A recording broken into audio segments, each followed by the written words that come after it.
जब लग गुरु मिले न साचा, तब लग गुरु करो 10 पांचा। क्या गुरु बदल सकते हैं? क्या गुरु बदलने से पाप लगता है? अध्यात्म के इस मैदान में आखिर सही गुरु कौन है? गीता जी में वर्णित तत्वदर्शी संत कौन है? इन सभी प्रश्नों के उत्तर जानने के लिए अवश्य सुनिए जगत गुरु तत्वदर्शी संत रामपाल जी महाराज के मंगल प्रवचन।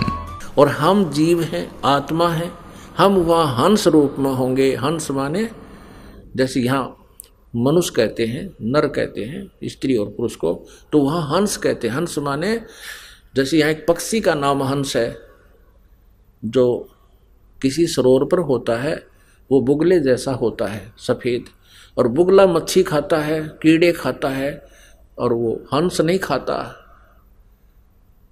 हंस में एक और गुण है गॉड गिवन, एक गिलास दूध में 1 गिलास पानी जल डाल दो, हंस के सामने रख दो, हंस उसमें से दूध पी लेगा, 1 गिलास जल को छोड़ देगा।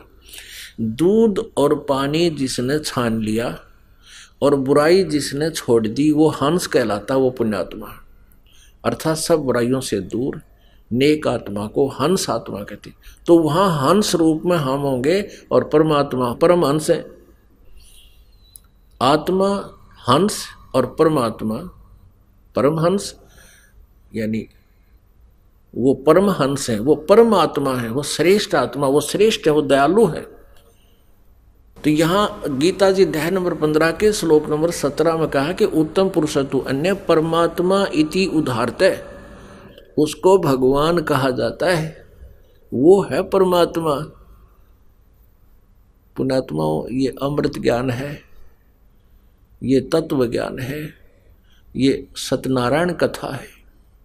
सत्यनारायण का अर्थ होता है अविनाशी परमात्मा। हम विष्णु जी को सत्यनारायण कहा करते हैं। बता, इनकी तो बहुत कम आयु है। आपने देख ली इन परमात्मा, इन भगवानों की आयु की कैलकुलेशन में भी आपने सुन लिया। और परम अक्षर ब्रह्म की कोई आयु नहीं,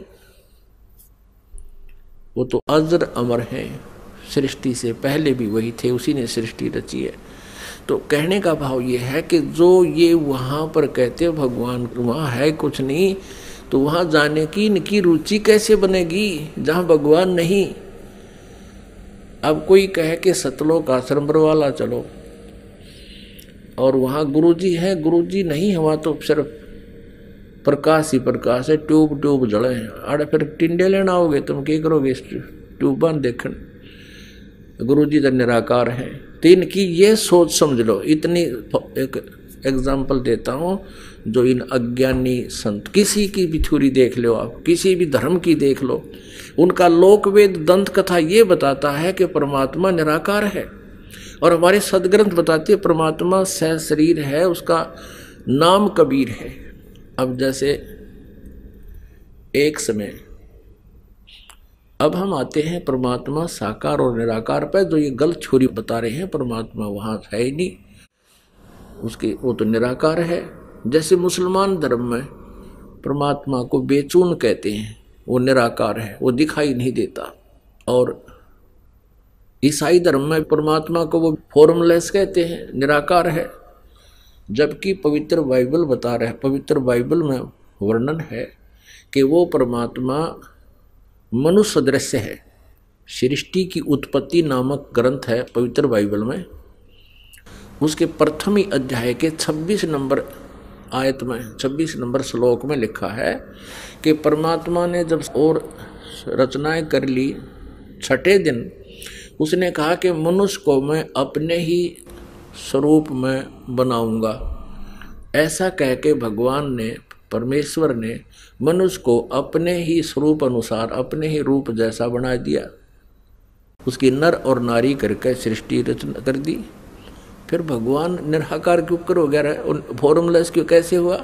जब परमात्मा ने कहा है कि मैं मनुष्य को अपने जैसा बनाऊंगा, तो भगवान कैसा हुआ? मनुष्य जैसा। और उसने 6 दिन में सृष्टि रचकर 7वें दिन तख्त पर जा बैठा हो। यही पवित्र कुरान शरीफ में सूरत फुरकानी 25 और आयत नंबर 52 से लेकर 59 तक उसमें स्पष्ट किया है कि कुरान शरीफ का ज्ञानदाता, जिसको मुसलमान धर्म अपना अल्लाह भगवान गॉड मानते हैं, जो श्री हजरत मोहम्मद जी को आदेश देता है किसी फरिश्ते के माध्यम से या स्वयं किसी और, वह बोल रहे हैं ऊपर तो आकाशवाणी करके, वो उनका फाइनल गॉड है। किनका? मुसलमानों का, जो हजरत मोहम्मद जी को कुरान शरीफ का ज्ञान दे रहा है। तो कुरान शरीफ का ज्ञान दाता कहता है अपने पैगंबर हजरत मोहम्मद जी को कि हे पैगंबर, तो इन काफरों का कहा ना मानना। ये 52 नंबर आयत है सूरत फुरकानी 25 की। इन काफरों का कहा ना मानना, और मैं तुझे जो इस कुरान शरीफ में दलील दे रहा हूं, जो ज्ञान दे रहा हूं, इस पर विश्वास करना। और ये काफिर नहीं मानते कि कबीर इज गॉड, अल्लाह कबीर है, तो उस कबीर अल्लाह है मेरी बातों विश्वास करता हुआ इनकी बातों में मत आना, और कबीर परमात्मा है उसके लिए तो संघर्ष करना, यानी लड़ना नहीं, झगड़ना नहीं, लठ नहीं बजाना, खून खराबा नहीं करना, इनकी बात तो मत मानना। और ये कबीर नामक अल्लाह वही है जिसने सभी सृष्टि रची है, पृथ्वी बनाई, इस पर नीचे खारा और मीठा जल दे दिया, इसी ने तुम्हें जन्म दिया, यहाँ सब संस्कार उसी से बने हैं। फिर वो परमात्मा अपने बंदों के गुनाहों से खूब खबरदार है। वो कबीर अल्लाह अपने बंदों के पापों का नाश कर देता है, उसके अपराधों दुखों से परिचित है। वो अल्लाह कबीर है जिसने 6 दिन में सृष्टि रची और 7वें दिन तख्त पर जा विराजा। वो अल्लाह कबीर है। उसकी खबर किसी बाखबर से पूछ देखो। इससे सिद्ध हुआ कि कुरान शरीफ के ज्ञान दाता अल्लाह से कोई अन्य और अल्लाह है, कबीर नामक अल्लाह है जिसने 6 दिन में सृष्टि रची और 7वें दिन तख्त पर जा बैठा। उसकी जानकारी कुरान शरीफ का ज्ञान दाता भी नहीं रखता। इससे सिद्ध है कि वो भी कंप्लीट नॉलेज नहीं रखता। ऑप्शन छोड़ दिया है कि उस अल्लाह की जिसने सब सारी सृष्टि की रचना की है, जो सबका मालिक है, जिसने 6 दिन में सृष्टि रची 7वें दिन तख्त पर जा बैठा, उसकी खबर, उसकी जानकारी किसी बाखबर से यानी तत्वदर्शी संत से पूछो। कुरान शरीफ का ज्ञानदाता नहीं जानता। इससे सिद्ध है कि वो भी अल्पज्ञ है। ऐसे ही गीता जी अध्याय नंबर 4 के श्लोक नंबर 34 में कहा है कि उस तत्व ज्ञान को जो सच्चिदानंद घन ब्रह्म की वाणी में है, उस परमेश्वर की जानकारी, परम अक्षर ब्रह्म की जानकारी किसी तत्वदर्शी संत से पूछो, वो उस परमात्म तत्व की जानकारी देंगे। इससे सिद्ध है कि गीता का ज्ञानदाता भी अल्पज्ञ है, उस तत्व ज्ञान से परिचित नहीं है और उस परमात्मा से भी परिचित नहीं है, परम अक्षर ब्रह्म से। तो यहां सभी लोक वेद के आधार से, दंत कथाओं से कहते हैं परमात्मा निराकार है। हमारे सदग्रंथ कहते हैं, सभी धर्मों के, पवित्र धर्मों के सदग्रंथ कहते हैं परमात्मा मनुष्य सदृश है, उसका शरीर है, वो उसका नाम कबीर है, मनुष्य जैसा है। एक समय पुण्यात्मा आज सुबह आपको बताया था कि जिनको आज मानव शरीर प्राप्त है वो पुण्यात्माएं हैं, क्योंकि पुण्य जिनके घने नहीं होंगे उनको मनुष्य जीवन नहीं मिलता। उनसे भी पुण्यात्मा वो है जो परमात्मा की तरफ में भटक रहे हैं, घूम रहे हैं, कोई न कोई साधना कर रहे हैं, वो और पुण्यात्माएं, वो कभी ना कभी किसी जन्म में परमात्मा की भक्ति करते हुए आ रहे हैं। उनको चाह होती है भगवान की, वो रह नहीं सकते भक्ति बिना, और उनके साथ परमात्मा भी रहता है। अब जैसे कितनी पुण्यात्माएं हैं जो इस धन धन सतगुरु वाला में करोड़ों की संख्या में जा फंसे, कितनी अच्छी भगवान की चाहने वाली आत्माएं इस राधा स्वामी वाला में जा फंसे, ये कितनी पुण्यात्मा है, उनको भगवान मान, उनके अच्छे संत मानकर आंखें मीच के बैठ गए, क्योंकि ये ब्लाइंड फेथ, ये बिलीवर हैं, ये ब्लाइंड फेथ करते हैं। और भगवान के मार्ग में ब्लाइंड फेथ ही चलता है, इसमें बकवाद नहीं चलती। लेकिन ब्लाइंड फेथ भी तो वहां करे जहां बात ज्ञान समझ में आ जा। अब जैसे बबूल का पेड़ बोके बीज के, और उस पर ब्लाइंड फेथ कोई कर लेके आम लागेंगे, 7 जन भी ना लागे। पहले तो आम का बीज सेलेक्ट करे और आम का बीज बोके फिर ब्लाइंड फेथ करे, उसकी सेवा करे, फिर पूजा करे, तो फिर आम लगेंगे। ऐसे ही इन नकली गुरुओं से मोक्ष प्राप्ति नहीं होगी। वहां ब्लाइंड फेथ कर लिया इन्होंने, क्योंकि पता नहीं श्रद्धालुओं को ये बबूल है, ये तो काल के दूत है। अब इस ज्ञान से उनका निर्णय होगा कि कौन अज्ञानी है और कौन ज्ञानी है, तो तत्व ज्ञान से पता लगता है। तो ये कितनी पुण्यात्मा वहां चली गई। कुछ और दूसरे इन अंसा देश वाले हम फंसे पड़े, वो बालेश्वर जी हैं, कहते 100 देशा में उसका बेरानी 105 देशा में गए, उसका प्रचार है। तो ये सारा काबली की करबो दी उसने, सारा ज्ञान ठोक दिया, बबूल बीज दिया आम के स्थान पर, अज्ञान भर दिया सब में, कह गए पता नहीं इनको। तो ये मनुष्य जीवन के शत्रु हैं। इसने ईसा मसीह ने कहा था कि ए भोले श्रद्धालुओं, तुम जिन अपने गुरु पीरों को अच्छे आत्मा मानते हो, तुम्हारे पास आते हैं, तुम्हारे घरों पर आते हैं, तुम उनकी सेवा करते हो और वो बहुत प्यार से आपको समझाते हो, बहुत प्यार से रहते हैं, तुम इनको भेड़ समझ रहे हो। शरीफ ये भेड़िया हैं, ये तुम्हारे जीवन का नाश कर रहे हैं,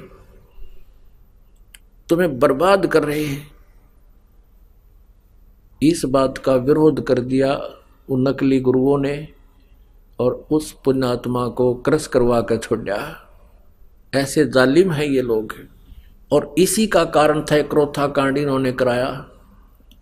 दास ने इनके अज्ञान की खाल तार दी, इनके अज्ञान का पर्दाफाश कर दिया। इन्होंने सोचा तुम तो कितने जोगे नहीं रहोगे, जनता भी थूकेगी, तुम किसे आचार्य थे, किसे तुम गुरु थे, तुमने कह का भी नहीं पता, वेदों का ना गीता का ना किसी और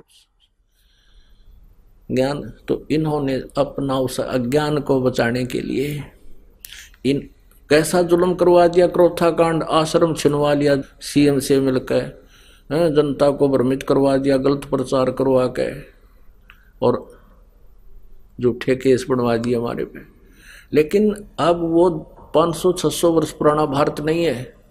शिक्षा का यही लाभ है, सब एजुकेटेड हैं, बहन भाई बेटे बुजुर्ग, और सभी समझते हैं अपने सदग्रंथों को, जिसका परिणाम है कि आज हम फिर आबाद हो गए, क्योंकि हमारे साथ परमात्मा है, परमेश्वर हमारे साथ है। उस परमेश्वर का चलाया हुआ ये पंथ है, ये मार्ग है। तो ऐसे उस परमात्मा ने ये सब ज्ञान हमें बताया। तो प्रसंग चल रहा था कि ये अज्ञानी लोग कहते हैं परमात्मा निराकार है, हमारे सदग्रंथ बताते हैं परमात्मा साकार है। तो ऐसे ही श्रद्धालु आंख मीच कर, जैसा भी कोई गुरु जैसा मार्गदर्शन करता है, वो बेचारे स्वीकार कर लेते हैं, क्योंकि अध्यापक के सामने विद्यार्थी ऑब्जेक्शन नहीं कर सकता। अब अध्यापक वो होता है जो सिलेबस में पढ़ा हुआ, सिलेबस से कोई ज्ञान दे। सिलेबस से बाहर कोई ज्ञान देता है, वो दंत कथा सुना रहा है, वो नावल की कहानियां सुना रहा है, वो विद्यार्थियों के लिए घातक होती है। ऐसे जिन्होंने सदग्रंथों का ज्ञान हमें नहीं दिया, वो आध्यात्मिक गुरु होते हैं, वे शत्रु थे समाज के। वो आध्यात्मिक गुरु नहीं थे, लेकिन उनको आध्यात्मिक गुरु मान लिया था। अब जैसे श्रीमद् भगवद गीता अध्याय नंबर 16 के श्लोक नंबर 23-24 में कहा कि जो शास्त्र विधि को त्याग कर मनमाना आचरण करते हैं, ना उनकी गति होती है, ना उनको कोई सिद्धि प्राप्त होती है, और न ही उनको कोई सुख होता है, अर्थात यूजलेस। इससे तेरे लिए, अर्जुन 24वें श्लोक में 16वें अध्याय की गीता जी, इससे तेरे लिए कर्तव्य और अकर्तव्य की व्यवस्था में शास्त्र ही प्रमाण है।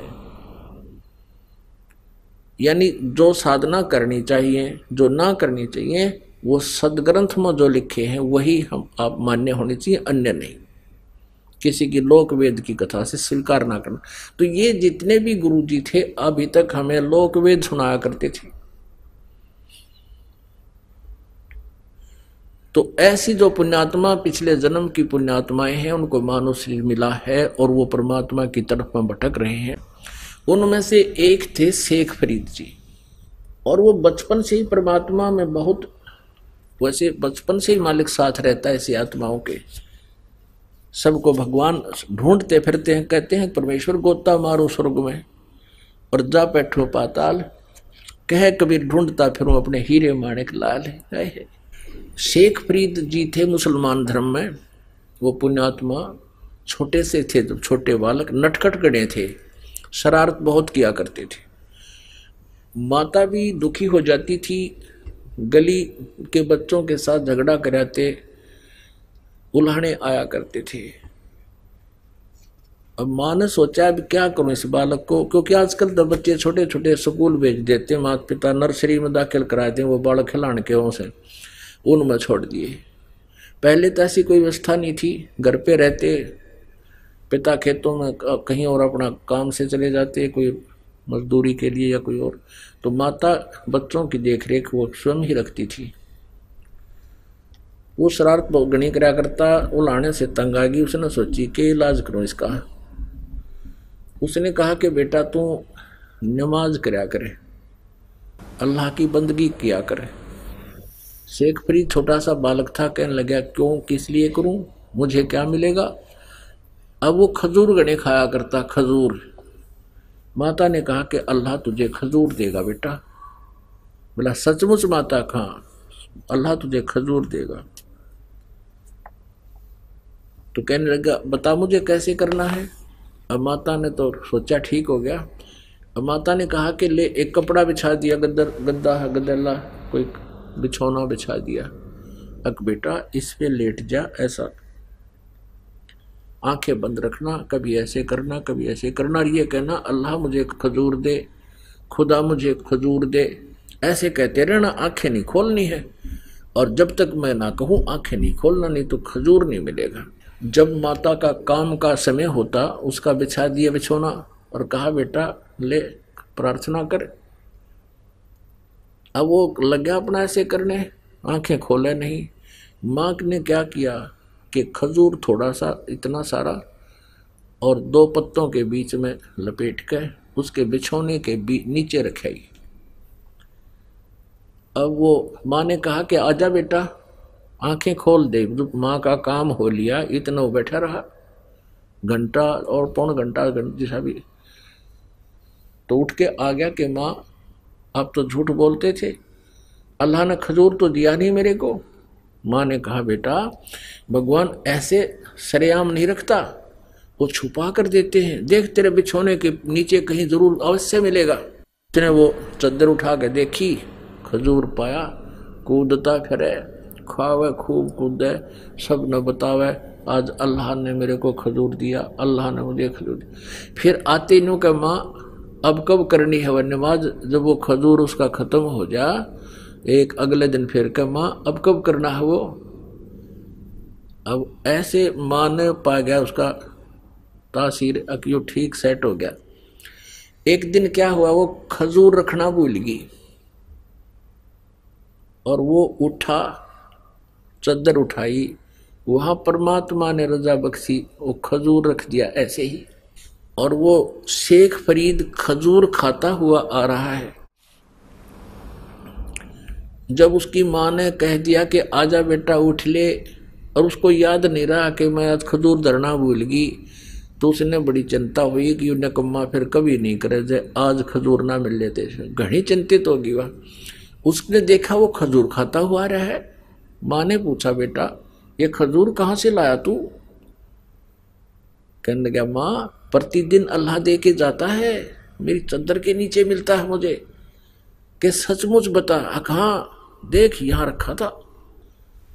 अपने आत्माओं परमात्मा कहते हैं जो जन मेरी शरण में ताका हूं मैं दास, और गेल गेल ला गया फिर जब लग धरती आकाश।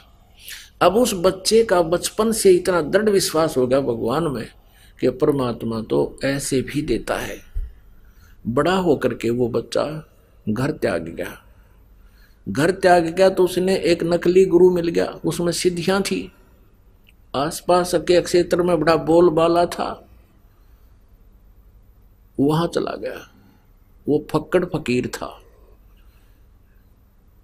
उसको फक्कड़ फकीर बोलते हैं, जो अपने हिसाब से अलग साधनाएं करते हैं।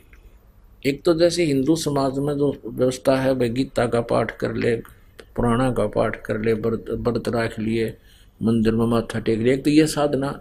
एक दो संत हैं घर छोड़ जाते हैं, धूना ला कर बैठ जाते हैं, जंगलों बैठ जाते हैं, वो अलग होते हैं, वो भी साधना ही कर रहे माने जाते हैं।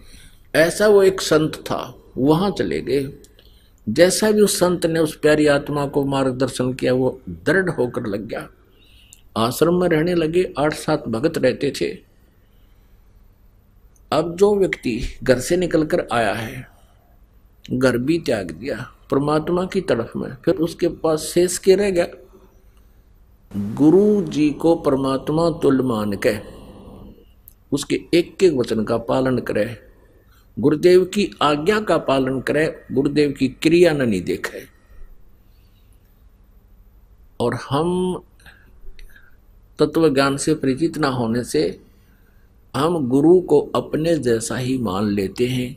अपने जैसा नहीं होता। आप जैसा होता तो आप ही सांग जोड़ लेते कि तजा करके।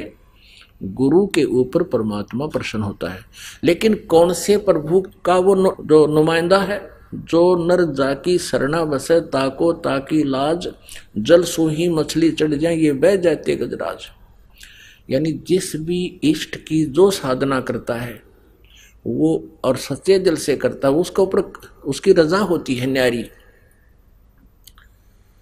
तो ऐसे ही शेख फरीद ने तो परमात्मा पाने के लिए समर्पण किया। गुरु जी जो आदेश दे सिरोधार्य है, मन में दोष कपट कति नहीं आवे। गुरु जी हुक्का पिया करते थे और शेख फरीद ने कभी छुआ नहीं। वो गुरु जी खुद पीते थे लेकिन दूसरों को हुक्के के लिए नहीं कहते थे, उनके गुरु जी जो थे। अब क्या था, वहां पर शेख फरीद अपने गुरु जी का कृपा पात्र हो गया, क्योंकि जैसे भी वो कहें उसमें कोई काम में वो त्रुटि छोड़ा नहीं। और अन्य गफलत करते थे, उनसे अधिक लगाव उस गुरुदेव का शेख फरीद में था। लगाव का मतलब ये है कि जैसे 4-5 सेवक हैं और जैसे गुरुजी कहता बेटा जल लाना, एक तो कहता लाऊं हो गुरुजी, और गेर का कंधे बतौलिया नान चला जा, स्नान चला गया, लाऊं हो गुरुजी, नाटे भी निर करे भी नहीं। अरे कहते ही दौड़ा आवे अकलो गुरुजी।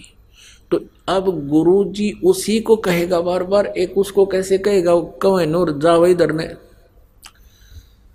एक थोड़ा सा यहाँ एक चुटकुला सुनाते हैं। 2 गुरु चेला थे, 2।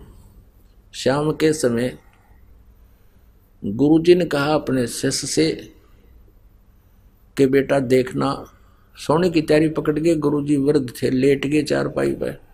अब बेटा देखना बाहर वर्षा तो नहीं हो रही है। अब चेला इधर लेटा हुआ था, लेटा लेटा कहता गुरुजी हाँ वर्षा हो रही है। गुरुजी बोला रहा तू बाहर तक गया नहीं, तुझे क्या पता कि बिल्ली भीग का आई है। और बिल्ली की तो नाले में पड़ गई होता है, पानी के में, जल के में। फिर कहने लगा बेटा अरे ये दीपक बंद कर दे, बुझा दे दीपक। चेला बोला गुरुजी आंखें बंद कर लो, हो गया बंद।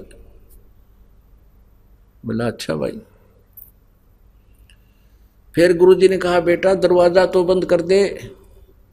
गुरुजी 2 काम मैंने कर दिए, एक तू कर ले। तो एक तो इसे चले गुरुजी के, और एक ऐसा हो कहते ही भागा जावे कहाँ जी बाहर गुरुजी कोई वर्षा नहीं है या है। आंख दीपक बंद कर दिया, अच्छा गुरुजी अभी करता हूं। एक ऐसा शिष्य हो, और एक गुरु शिष्य थे,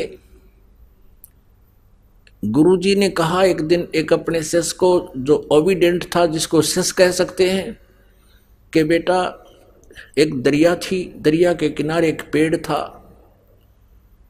उस शिष्य से कहा कि बेटा इस पेड़ के चारों तरफ एक चबूतरा बना दे मिट्टी का। मैं सुबह घूमने आता हूं, मेरा दिल करता है कुछ देर यहां बैठकर प्राकृतिक आनंद प्राप्त करूं। दरिया के किनारे आश्रम आधा किलोमीटर दूर था, वो वहां घूमने आता था। गुरुजी, शिष्य भी साथ आता। गुरुजी जब वापस आश्रम में आगे गया कस्सी लेकर, और चारों तरफ बहुत सुंदर मिट्टी का चबूतरा बना दिया, 4-4 फुट चौड़ा, वृक्ष के चारों तरफ, और लीप लाप के ऐसा बना दिया फिट। अब गुरुजी ने वह देखा कि वाह बेटा वाह, वहाँ घूम फिर के दरिया पर स्नान करके वहाँ बैठ गया। चेला बैठ गया नीचे, बैठा रहा, वाह भाई वाह। अब अगले दिन कहने लगा बेटा ये मुझे अच्छा नहीं लगा, इसको ढा दे, खत्म कर दे। अच्छा गुरुजी। अगले दिन उसको कति प्लेन कर दिया। अगले दिन फिर वो दोनों आए शेष गुरु। फिर गुरुजी ने कहा बेटा ये चबूतरा वैसा ही बना दे, मेरा दिल करता है यहाँ बैठूं। चेले ने अगले दिन फिर वैसा ही बना दिया। तीसरे दिन फिर गुरुजी ने कहा कि नहीं इसको वैसा ही कर दे। अच्छा गुरुजी, वैसा ही कर दिया। 2 दिन छोड़ के फिर कहा बेटा मेरा दिल करता है जैसे मैं यहीं बैठूं, एक चबूतरा बना दे। अगले दिन फिर बना दिया। और फिर 2 दिन पीछे गुरुजी ने फिर कहा जगना इसने कर दे ठीक, मुझे अच्छा नहीं लगा, मेरा कुछ नहीं दिल लगता है। तो एक और देखा करता, वहां कोई पाली था, गवाला था, वो कहने लगा उस चेले ने, जब वो अगले दिन उसने ढाण आया, उसको प्लेन करना आया, कहने लगा रहा तेरा दिमाग खराब हो रहा है, इस बुढ़े का तो दिमाग खराब हो रहा है। एक दिन कहे बना दे, दूसरा दिन कहे ढा दे, है, और तू इसकी सारी बात मानता है। तो वो शिष्य बोला भाई इस मारे क्रियाक्रम तो तू परिचित को ना, या मेरी परीक्षा हो रही है भाई, और इस चबूतरे से कुछ लेना देना को ना। तो कहने का भाव यह कि एक ऐसा शिष्य हो, तो वो ऐसे शिष्यों में तो था वो कौन, शेख फरीद। और दूसरे वो थे, 2 काम मन कर दिए गुरुजी, एक तू कर ले के जमा टूट रहे हैं तेरे। अब ऐसे ही बच्चे को कहा जा बेटा ऐसा कर ले ऐसा कर ले, तो उनको ईर्षा होगी कि शेख फरीद को ज्यादा प्यार करते हैं। अब प्यार के करो, काम तो कराना ही है अपना। तो उन्होंने सोचा कि शेख फरीद की ऐसे वो करते हैं जिससे गुरुदेव के ये हृदय से उतर जा। उनको ये चिंता थी कि गुरुजी इस गद्दी का मालिक इसने बनावेंगे। भगवान पाने आ रहे हैं और फिर इसी कुबाड़ में उड़ जाए वो किसा हंस किसा संत है। गद्दी की भूख जिसमें है, शेख फरीद में वो नहीं थी। वो केवल अपना कर्तव्य प्रयाण रहता था, अपने कर्तव्य को मुख्य समझता था। वो तो आया मालिक पाने के लिए था। तो उन्होंने एक स्कीम बनाई कि गुरु जी के हृदय से इसको उतारें, कोई ऐसी गलती हो जिससे गुरु जी से नाराज हो जाए। अब वहां क्या कर रखा था, सबको सेवा देने के उद्देश्य से एक एक दिन बांट रखे थे। 5-6 जितने भी शिष्य थे वहां पर एक दिन एक शिष्य की ड्यूटी लगती थी। गुरुजी का सुबह से लेकर शाम तक सारे काम वही करेंगे, जैसे भोजन बनाना, खिलाना, कपड़े धोना, और वो हुक्का पिया करता, हुक्का पिलाना उसको, उसकी सफाई सफाई कर और काम अन्य कर देते थे। तो एक दिन शेख फरीद की ऐसे चल रही थी रूटीन। तो एक दिन उसकी सेवा आई और गुरुजी, क्योंकि ये तपस्वी होते हैं सिद्ध, और तपस्वी में तामस ज्यादा होता, क्रोध बहुत होता है। वो गुरुजी क्या करता था कि रोटी खा के, खाना खा के हुक्का पीता था, शाम के समय भी और दोपहर को भी। शाम के समय एक दिन क्या हुआ कि शाम के समय शेख फरीद का दिन था सेवा करने का। उन्होंने सोचा दिन में तो इधर उधर से बना लेगा ओके की आग।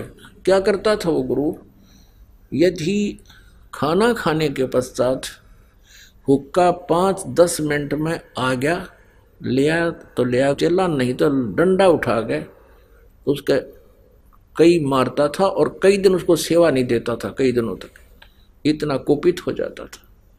उक्के का इतना कसूता वो था एबी।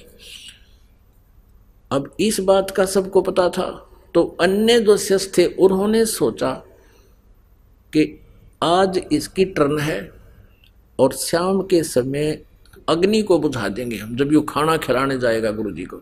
अब खाना बना के शेख फरीद जी क्या करते थे कि लकड़ी की कोले होते थे उनको तैयार कर जाते थे हुक्का भरने योग्य।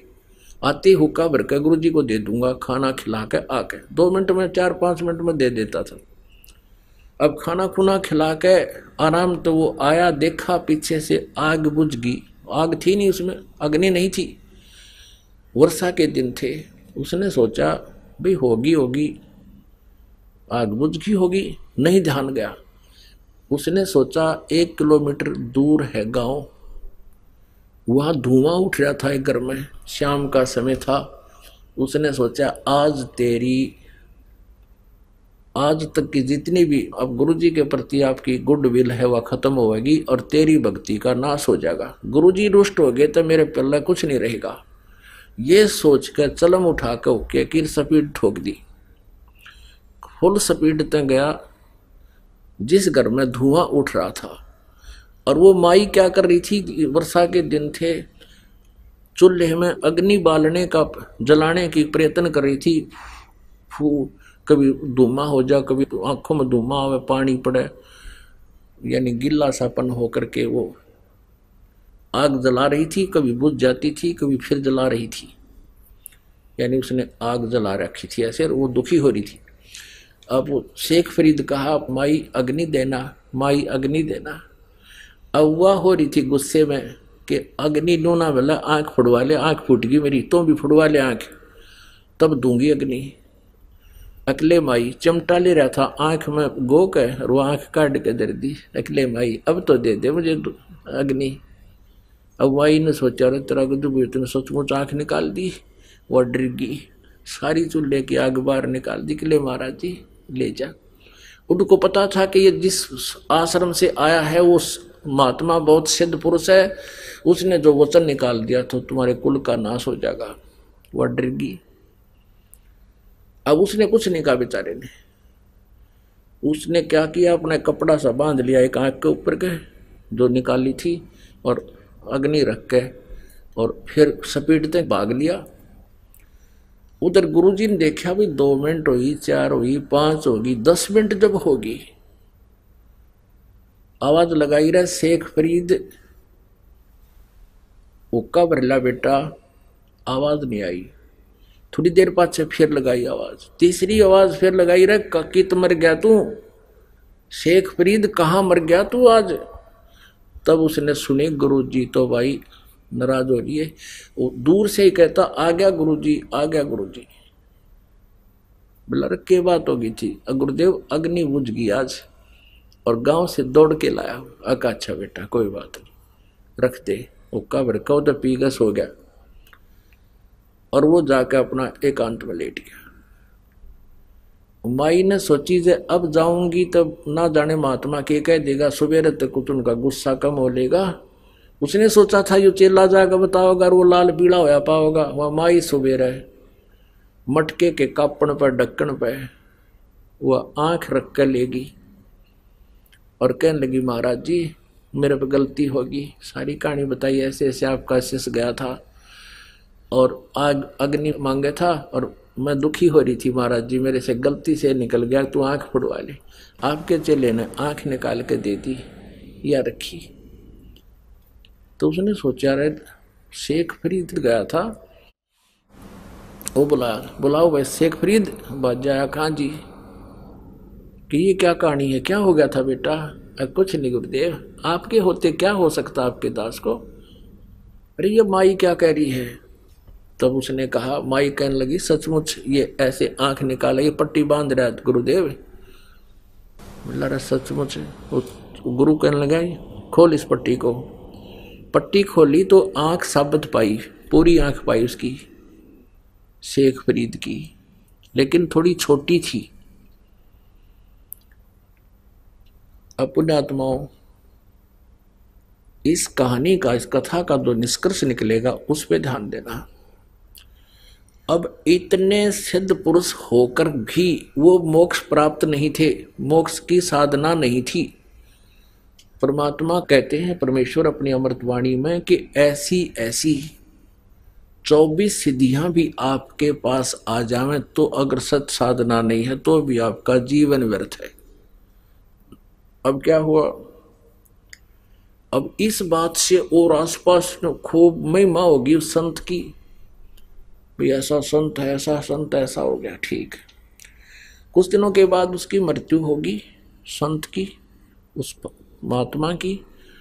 शेख फरीद तो भक्ति के लिए निकला था और वो तपस्या की मार्ग बताता था। अब जो गुरु था वो साधना बताता था कि तप करो, कष्ट दो शरीर को ज्यादा से ज्यादा, तब तुम्हें परमात्मा प्राप्ति होगी, दर्शन होंगे, दीदार होंगे अल्लाह के। अब शेख फरीद वह आश्रम को छोड़ गया क्योंकि वहां गद्दी के भूखे थे, उनको गद्दी नहीं चाहिए थी। वहां जाकर दूर साधना करने लग गया। अब उसने ये सोचा था कि गुरुजी ने बता रखा है कि ज्यादा से ज्यादा तप करेगा, शरीर को कष्ट देगा भगवान, तब तुम्हें दर्शन देगा। 12 वर्ष में उसने 50 किलो अन्न खाया। 12 वर्ष में 50 किलो अन्न। अब देख लो पुण्यात्माओं, एक दिन का कै ग्राम पड़ेगा उसने, एक दिन में 360 वर्ष, और 12 वर्ष में देख लो कितना होगा। अब पुण्यात्माओं, ऐसा अल्पाहार करने से उसका शरीर कमजोर घना हो गया, और बाहर बैठे तो कौवे आ जा उसको मृत समझ कर उसकी आंखों को खाने के लिए। और कौवों से वो कहता, शेख फरीद जब कौवे आकर बैठ के माथे पे हाथ पर अल्लाह नहीं नो बढ़िया बाहर लेटा हुआ। कभी कुएं में 12 वर्ष लटका करता वो, 12 वर्ष कुएं में लटका उल्टा, ऊपर वृक्ष की डाले का रस्सा बांध के, पैरों का बांध के नीचे लटकन लाया गया। 12 वर्ष तक कुएं में लटका हो। कभी कभी बाहर आ जाता था, थोड़ा बहुत घूम फिर लेता, फिर लटक जाता था। बाहर लेटा हुआ था, कौवे आ गए। कौवे ने सोचा ये व्यक्ति मरा हुआ है, शरीर पर कहीं मांस नहीं, कति हार्ड अस्थि पिंजर दिखाई दे। कौवे बैठ गए माथे पे कि इसकी आंख खा लेंगे, आंखों में है थोड़ा बहुत मांस। जब वो कौवे आकर बैठे, शेख फरीद ने कहा कि कौवे भैया मेरे शरीर पर कहीं मांस तुम्हें मिल जाए वो खा लो, अपना पेट भर लो, पर मेरी आंखें मत खाना, हो सकता है मुझे भगवान का दीदार हो जाए। मेरी आंखें ना खाना, मुझे भगवान के दर्शन की आशा है। यूं कह के फूट फूट कर रोने लग गया कि भगवान मिला नहीं, सारा जीवन व्यर्थ हो गया, अब पता नहीं कितने दिन का जीवन है। तो सोचा कि अगर बाहर ज्यादा रहूंगा तो ये कौवे फिर खा जाएंगे। धीरे धीरे पैर रस्सी बांध ली और धीरे धीरे अभ्यास हो रहा था, पकड़ के लटक गया और फूट फूट कर रो रहा कि भगवान अल्लाह के दर्शन हुए नहीं आपके, और जीवन अंत हो गया। कौन सी त्रुटि बनी मुझ पापी से, गुरुजी ने जो बताया था मैं सब कर रहा हूं। अब जब ये दशा देखी, कहते हैं जो जन मेरी शरण है, ऐसी पुण्यात्माएं जो हैं वो कभी परमेश्वर कबीर जी की शरण में, उनके सानिध्य में साधना किए हुए होते हैं, जब वो तत्वदर्शी संत रूप में पृथ्वी पर विराजमान होते हैं। उसमें इतनी अच्छी भक्ति बन जाती है कि कई जन्मों तक भी वो अगर पार नहीं होते तो यहाँ भटकते रहते हैं, उसकी तड़प रहती है, वो भक्ति अंश समाप्त नहीं होता, जैसा आप जी के अंदर है। ये सभी पुण्यात्मा जो दूसरे पंथों में या धर्मों में या कहीं किसी और मंदिर मस्जिद गुरुद्वारों में जो जा रहे हैं, ये परमात्मा की भक्ति चाह रहे हैं, कभी ना कभी किसी युग में परमात्मा कबीर देव जी के सानिध्य में भक्ति किए हुए। अब शेख फरीद भी उन्हीं में से, उन पुण्यात्माओं में था जो पार हुआ नहीं। बीच में हम विचलित हो जाते हैं क्योंकि हम भगवान को पहचान नहीं सके, क्योंकि हम सदग्रंथों से परिचित नहीं थे, इसलिए हम विचलित होते रहे। भगवान आकर चले गए, हम यहीं रह गए, वो हम उनके साथ नहीं जा सके क्योंकि हम उनको पहचान नहीं सके, उन पर विश्वास बना नहीं। अब शेख फरीद लटका हुआ रो रहा बुरी तरह, अब कहते हैं जो जन मेरी शरण हो ताका हूं मैं दास, और गैल गैल ला गया फिर जब लग धरती आकाश। वहां खड़े हो गए कुएं पर जाकर परमात्मा, और रस्सा बांध रखा था, और रस्से को पकड़कर यूं खींच लिया ऊपर ने, जैसे बाल्टी निकाल लिया करें पानी की कुएं से। शेख फरीद जी जब कुएं में लटका करते थे उल्टे, तो कोई ग्वाले आ जाते थे, पाली होते थे, ये शरारती हुआ करें, वो क्या करते थे उस रस्से को पकड़कर ऐसे हिला देते थे। शेख फरीद कभी इधर जाकर लगता कुएं का, कभी इधर लगता ऐसे, फिर वो यूं करके बेचारा अपना टाइम पास करता। बच्चे थे, एक दो बार लाल होकर छोड़ कर चले जाते थे। अब उसने सोचा कि आज यू अच्छा उस्ताद आया, इसने तो बाहर ही निकाल लिया। मैं वो ऐसे बाहर खींच रहा था, परमात्मा ने ऊपर खींच दिया, उल्टा लटका हुआ, और कहता है भैया मुझे मत छेड़, तू साधु संतों को दुखी नहीं करते, आप अपना काम करो, मैं अपना काम कर रहा हूं।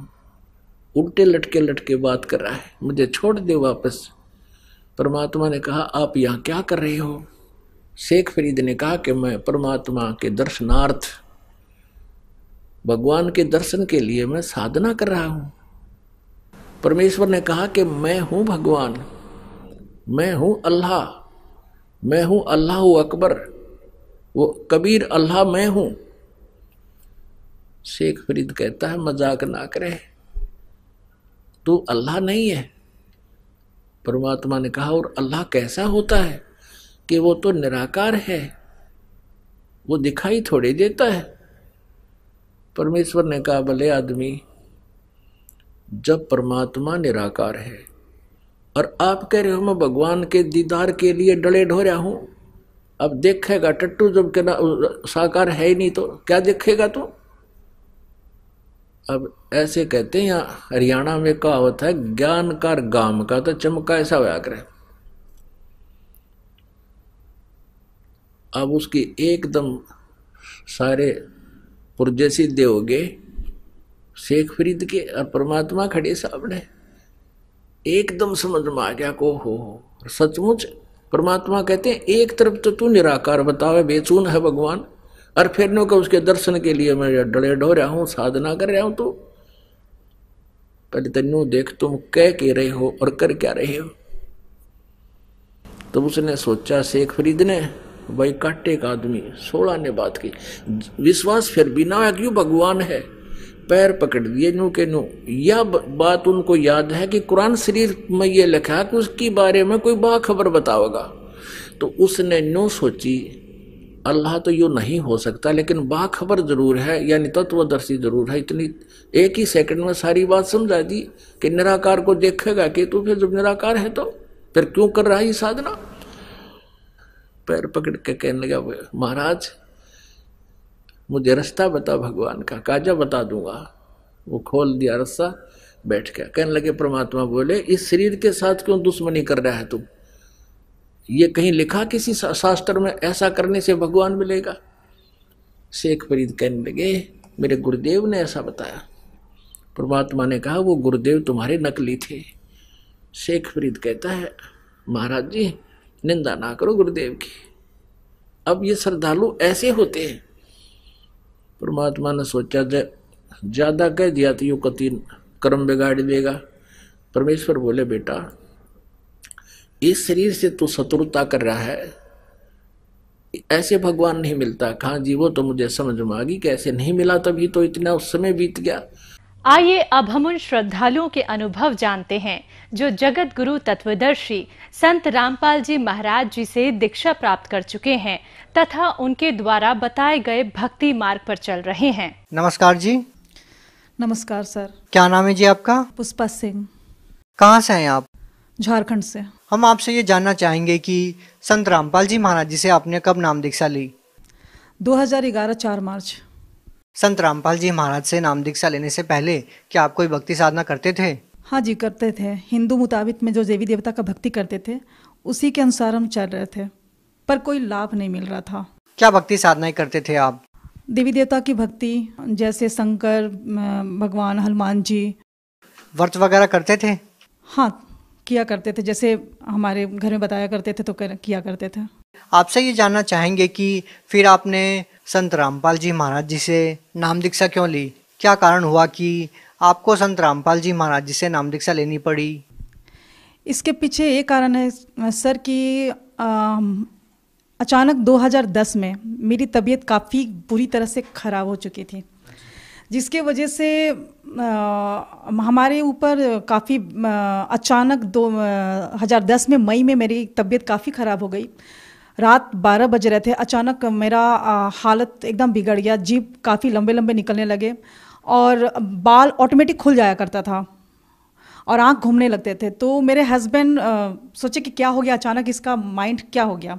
उसके बाद दूसरे दिन हुआ तो लोग जो वहाँ पर जो हम जिस फ्लैट में रहते थे वहाँ के जो मेंबर थे एक तो बताएं कैसे उसके ऊपरी बाधा है, जिसके वजह से फिर जाकर वहाँ से जो तांत्रिक होते हैं मुस्लिम धर्म के उनको बुलाया गया, तो वो कुछ भी नहीं कर सका। यहाँ तक कि जो हनुमान जी को लोग बोलते हैं कि हनुमान चालीसा पढ़ने से भूत प्रेत भाग जाते हैं, ऐसा कुछ नहीं है, क्योंकि हमें पता है कि जब मेरे पास भूत प्रेत का बाधा होता था तो हनुमान जी को लोग पूरा जो पुस्तक था वो मेरे हाथों में दे दिया। हम हनुमान जी का पुस्तक हाथों से पढ़ा करते थे पर कुछ होता नहीं था और मेरा पूरा सर एकदम, आँख पूरा घूमने लगता था, बाल पूरा एकदम ऑटोमेटिक खुल जाता था। तो मेरे घर के सारे लोग बहुत काफ़ी परेशान थे, एकदम काफ़ी निराश हो गए, जिसके वजह से काफ़ी उन लोगों को मतलब दुखों का सामना करना पड़ा। मेरे माँ पिताजी काफ़ी रो रहे थे क्योंकि उस घर की सबसे बड़ी बेटी थे, तो जिसके वजह से वो लोग काफ़ी दिखाने का कोशिश किए, पर कुछ दिन तक ठीक रहता था, पर ऐसा कुछ नहीं हुआ। जब वहाँ हजारीबाग में ठीक नहीं हुआ तो फिर मेरा गांव पड़ता है आरा जिला, वहाँ पर भी लोग दिखाएं किसी न किसी मतलब तांत्रिक से, देवी देवता से, मंदिरों में हनुमान जी, काली जी का सब जगह गए, पर वहाँ भी कुछ ऐसा निवारण नहीं हो सका। उसके बाद फिर वहाँ से वापस आए तो हमारे घर मैके जमशेदपुर पड़ता है, वहाँ पर भी गए, तो नवरात्र सब मेरी मम्मी लोग की थी, पर ऐसा कुछ होता नहीं था। मेरा ऑटोमेटिक नवरात्र के ही दिन में मेरे पूरे मतलब 9-10 भूत प्रेत का बाधा ऐसा लग रहा था। फिर मेरी मम्मी बहुत घबराई, फिर एक मुस्लिम धर्म के तांत्रिक के पास लेकर गई, जिससे पता चला कि मेरे अंदर 7-8-10 भूत थे। तो जिसके वजह से वहाँ पर मतलब कुछ दिन तक तो ठीक रहे, 1-2 महीना तक। उसके बाद फिर मेरा वही स्टार्ट होने लगा।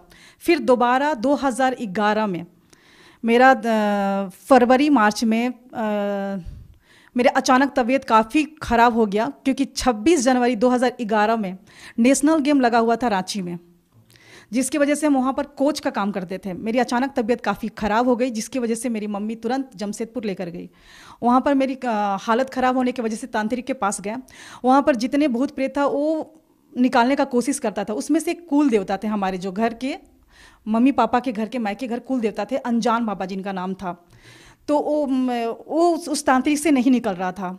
उसने पूरे डंके के चोट पे बोल दिया कि अपने बेटी को तू बचा नहीं सकता, चाहे तू कहीं भी किसी भी कोना में पृथ्वी के किसी भी चल जाओ, नहीं बचा सकता है। अगर तुम्हारी बेटी बच सकती है तो सिर्फ एक ही जगह बच सकती है, हरियाणा में बापों का बाप बैठा है, यानी वो परमात्मा बैठा है, वहाँ पर ही तुम्हारी बेटी बच सकती, नहीं तो कहीं भी किसी भी धरती के कोने पर, क्या पूरे ब्रह्मांड में नहीं बचा सकता, सिर्फ हरियाणा में ही जाएगा तो तुम बचा सकते हो। किसने बोला ये मेरे जो अंदर भूत था, कुल देवता अनजान बाबा का नाम से, वो फेमस था, तो उसने कहा। क्या उससे पहले आप लोगों ने संत रामपाल जी महाराज जी का नाम सुना था? नहीं, नाम नहीं सुना था। इसके वजह से हम काफ़ी परेशानियों से घिरे हुए थे। ये कब की बात है? ये 2011 की बात है। इससे पहले आपने कभी संत रामपाल जी महाराज जी का नाम नहीं सुना था? नहीं, 2010 में मेरे हस्बैंड को बुक मिली हुई थी, जो उन्होंने हमें बताया नहीं था कि ज्ञान गंगा पुस्तक उनको मिल चुका है, क्योंकि ट्रेन में वो लेकर आए और फिर वो वैसे ही घर में रख दी। आपको बाद में पता चला? हाँ, 2011 में जनवरी के समय में उस बुक को अचानक, हम जैसे हस्बैंड वाइफ दोनों जॉब करते हैं, तो मेरा लेजर पीरियड था, तो मेरा खाली पीरियड था, तो हम सोचे कि इस बुक में क्या है, ज्ञान गंगा नाम में कुछ डिफरेंट बुक है, तो उस बुक को हम लेकर गए। दरअसल हम आपसे ये जानना चाहते हैं कि संत रामपाल जी महाराज जी का नाम, जो आपके अंदर जो प्रेत आत्मा थी, जिनको आप बता रहे हैं कोई बाबा थे, उन्होंने कहा कि संत रामपाल जी महाराज हरियाणा में कोई संत है, ऐसा महात्मा है जो आपकी इस भूत प्रेत की बाधा को ठीक कर सकता है। तो हम आपसे ये जानना चाहते हैं कि आपके पति को जो पुस्तक मिली थी, क्या उस टाइम पे आपको पता चल चुका था संत रामपाल जी महाराज जी ही आपकी इस समस्या को दूर कर सकते हैं? ये पुस्तक 2010 में अगस्त में मिला ट्रेन में, जो मैं पढ़ नहीं सकी थी। उसको ठीक जनवरी में मैंने 2011 में पढ़ा। उस पुस्तक को पढ़ने के बाद बहुत सारा चमत्कार पड़े हुए थे। मैंने कभी नहीं सुना था संत रामपाल जी महाराज जी के बारे में। तो सिर्फ मैंने इतना सोचा कि परमात्मा भगवान का जो उसमें लाभ कैसे होता है, किस तरह होता है, भगवान कैसे सुख देता है, उस ज्ञान गंगा पुस्तक के पढ़ने के बाद ही पता चला। पहले तो ऐसा था कि भक्ति करते थे पर लाभ कुछ होता नहीं था। नहीं, ऐसा भी तो हो सकता है कि आपने पुस्तक पढ़ी और माइंड में आपको ये बातें घूमने लगी कि उसके बाद ही आपके अंदर जो प्रेत है उसने कहा हो कि संत रामपाल जी महाराज जी के पास चले जाओ, या उससे पहले आपने कभी नाम ही नहीं सुना था? नाम तो सुना नहीं था, बल्कि उसके बाद वो खुद प्रेत बाधा उसने खुद कह दिया कि आपकी बेटी बच ही नहीं सकती है। उसके बाद आपने संत रामपाल जी महाराज जी के बारे में जानना शुरू किया था। तो फिर जाके फिर हमारे घर के फैमिली काफ़ी दुखी थे, जिसकी वजह से उन्होंने फिर संत रामपाल जी महाराज जी का कैसे जाना होता है, उसका पीछे जो ज्ञान गंगा पुस्तक के पीछे जो नक्शा लिखा हुआ था उसके मुताबिक हम लोग टिकट कटवाएं और फिर बरवाला आश्रम हरियाणा पहुँचे। अच्छा, जो बातें जहाँ से शुरू होती है वही अब मुकाम पे है कि जैसे ही जो आपके अंदर जो भूत प्रेत की बाधा थी उन्होंने कहा कि संत रामपाल जी महाराज जी ही ठीक कर सकते हैं, पूरी पृथ्वी पर केवल एक ही जगह है। क्या वो बात सही साबित हुई?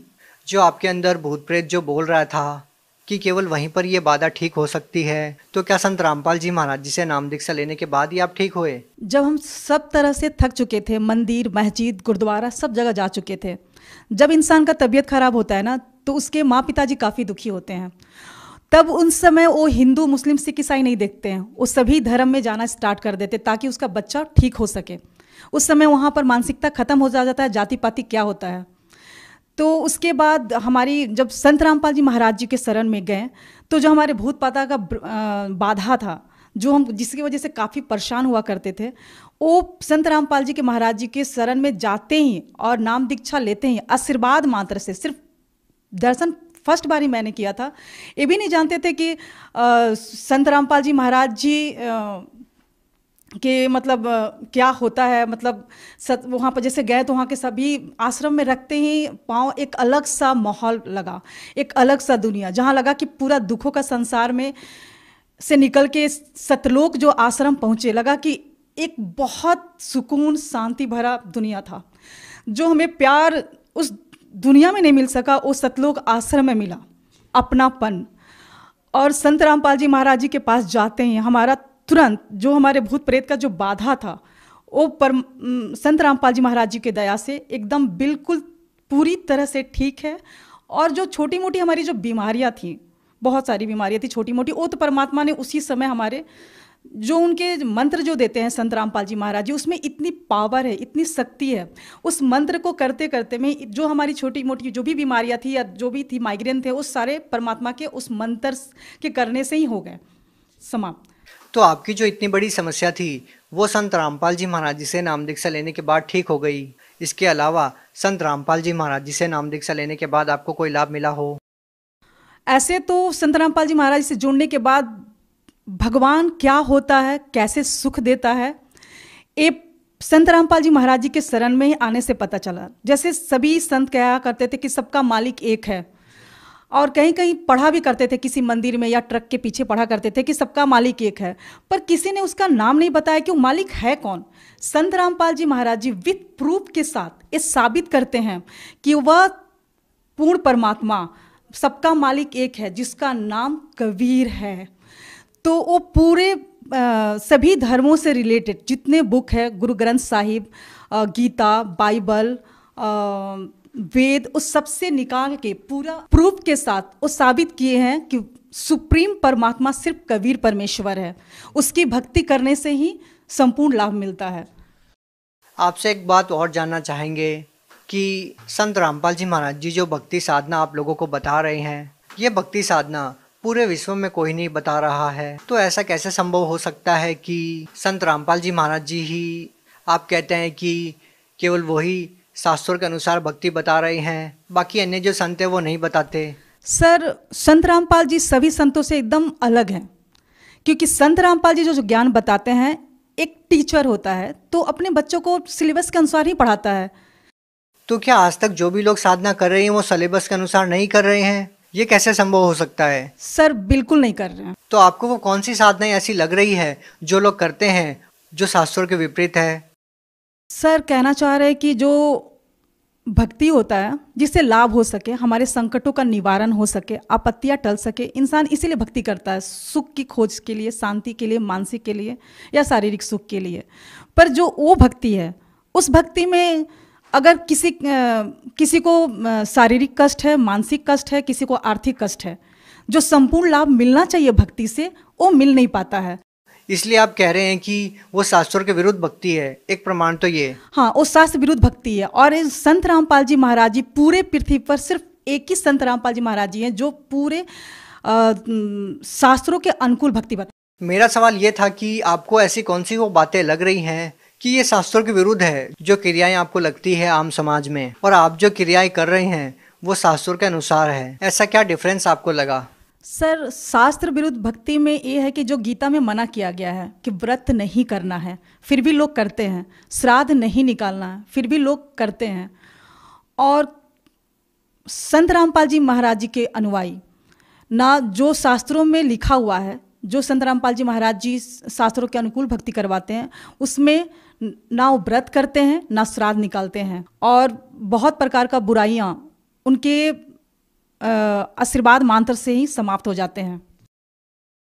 भगत समाज को क्या संदेश देना चाहेंगे?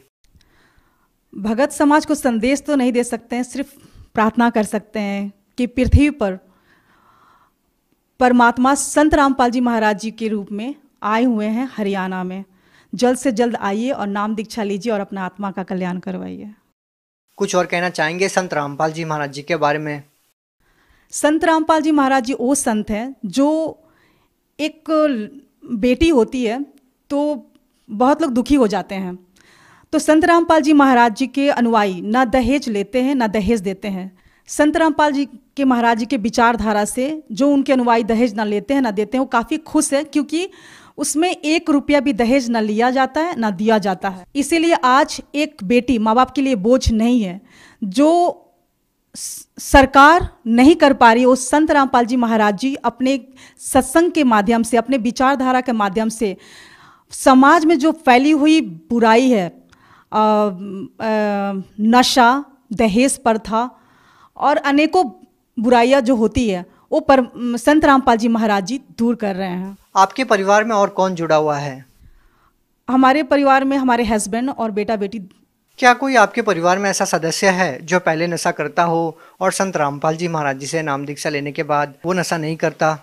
हाँ सर, हमारे हस्बैंड नशा करते थे, पर वो संत रामपाल जी महाराज जी के शरण में जाते ही सिर्फ फर्स्ट डे, जिस दिन हम फर्स्ट दिन नाम दीक्षा लिए, उसी दिन संत रामपाल जी महाराज जी के आशीर्वाद से ही बस एक क्षण में वो नशा समाप्त हो गया। कभी कभार भी नहीं करते? नहीं, कभी नहीं करते, ना उनका इच्छा करती है। आप एजुकेटेड हैं, आप क्या मानते हैं कि एक संत के आशीर्वाद से, केवल उनके वचनों से ही कोई व्यक्ति कैसे नशा छोड़ सकता है?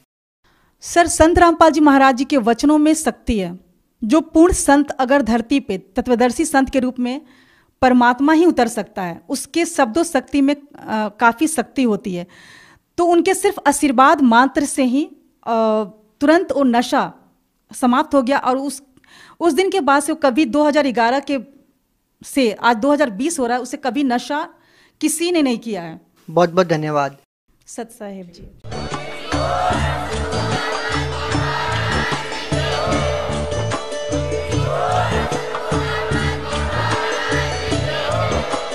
आप सुन रहे थे जगत गुरु तत्वदर्शी संत रामपाल जी महाराज जी के मंगल प्रवचन। अधिक जानकारी के लिए विजिट कीजिए हमारी वेबसाइट www.jagatgururampalji.org। संत रामपाल जी महाराज जी के शुभ आशीर्वाद से पूरे विश्व भर में 500 से भी ज्यादा नाम दीक्षा केंद्र हैं, जिन पर संत रामपाल जी महाराज जी द्वारा ऑनलाइन निशुल्क नाम दीक्षा दी जा रही है। अपने नजदीकी नाम दीक्षा केंद्र का पता करने के लिए